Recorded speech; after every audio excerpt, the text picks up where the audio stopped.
Hello, friends and fellow collectors. Thank you for joining me for an all-new edition of Diecast Emporium Military Mondays, brought to you by my friends at smallscalehobbies.com. There'll be a link in the video's description where you can not only pick up this exact model that you'll see in this video, but also literally thousands of other military models and related supplies.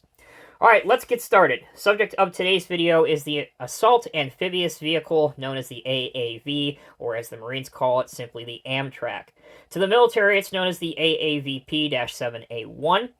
It is a fully tracked, armored amphibious landing vehicle whose primary responsibility is to get a bunch of Marines into the combat zone as quickly and as safely as possible. Because it is amphibious, obviously, if you're not familiar with what that term means, this can go from ship to shore, and obviously with its tracks, it can also travel on roadways. It is manufactured by U.S. Combat Systems, which is a former division of the USMC Corporation. It's been in service with the Marine Corps since 1972. The AAV weighs approximately 29 tons, fully loaded. It has a crew of 3 and can transport 21 fully combat-ready Marines in the back. Alright, some other info. If you look right here, you'll see the large turret, or gun, if you will, on this vehicle. And there's actually two. You can see the two different barrels. The longer one is a M2 Browning 50 caliber machine gun. The smaller one is a MK 1940 millimeter automatic grenade launcher. So some serious firepower on this vehicle, which is obviously very, very helpful. Now, I mentioned a little bit during the introduction that this vehicle can go both on land and in the sea. If you're on land in a perfectly prepared asphalt surface, which we know doesn't exist in the world, but you can go about 45 miles per hour, but probably, I would argue what's more impressive than that is you can go up to 8 miles an hour in the water. Alright, so how about some combat service history for this vehicle? Like I said, it's been in service since the 1970s. Didn't really see a tremendous amount of service in Vietnam because the end of the war came before we could get a lot of those in there. But it has been used in peacekeeping operations in Lebanon in the early 1980s, used in the invasion of Grenada in 1983, used extensively in the First Gulf War in 1991, and in Operation Restore Hope, which was the humanitarian aid part of the Somalia fiasco in 1992 and 1993. Most recently, it's been used very widespread in Operation Iraqi Freedom in our second little sabbatical in Iraq. In fact, one of the more darkest days for the Marine Corps in Iraq is this vehicle in Ramadi and Fallujah. It was very, very susceptible to roadside bombs, RPGs. Even though it is armored, if you hit one of these in the right place, you can still get a lot of casualties with it. And as such, there was a push for a replacement for this vehicle, but that project was ultimately canceled. So as things stand right now, these are still in active duty.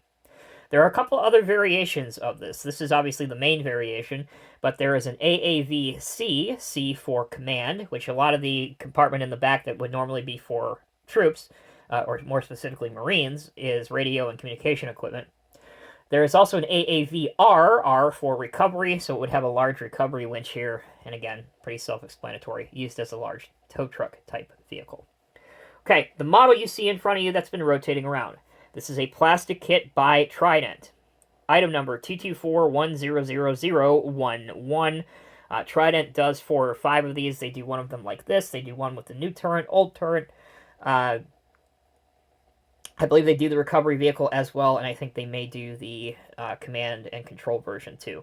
But this one, the standard one, retails on the Small Scale Hobbies website for about $20. I think that is fair value, especially because you do actually get some functionality out of this one. Allow me to show you a bit of it. You can move the main turret around. There's your turret moving. These also flop up. You can remove the doors on top, so I'll take those off very quickly. Boom, they're gone. And the coolest part of this, at least for me, is the folding down rear door. So this is obviously what would come down when you are offloading some Marines. So you would go from the ship to the shore, and let's say you're doing a mock beach invasion, that would drop down. The vehicle also has smoke grenade launchers, and It also has the ability to dump its own exhaust fuel into the exhaust, so it creates even more of a smoke cloud to hide the vehicle, especially on water, where it's most susceptible to perhaps being engaged, because obviously when you're in water, there's not a whole lot of place you can go.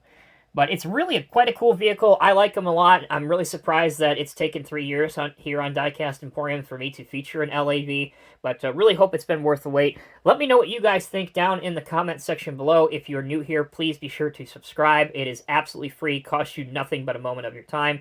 And lastly, take a look at your screen right now where you will see the entire playlist plus another video of all of the Military Mondays installments here on Diecast Emporium thus far, so you can pull up your favorite beverage, binge watch, etc., etc.